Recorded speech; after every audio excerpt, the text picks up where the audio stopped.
Here we have a Takisawa TPS piston lathe. This machine was originally installed at Mercedes-AMG, producing high quality, high accuracy pistons for Mercedes Formula One.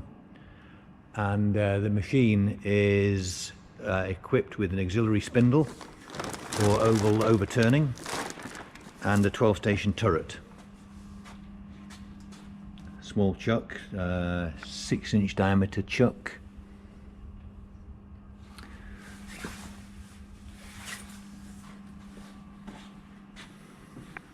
And FANUC 16 control.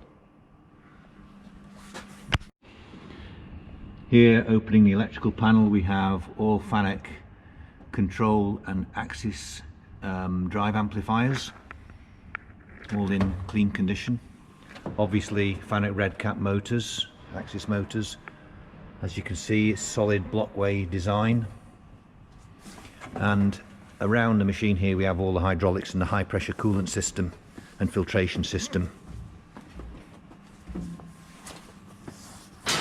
This system was supplied by FSE in UK.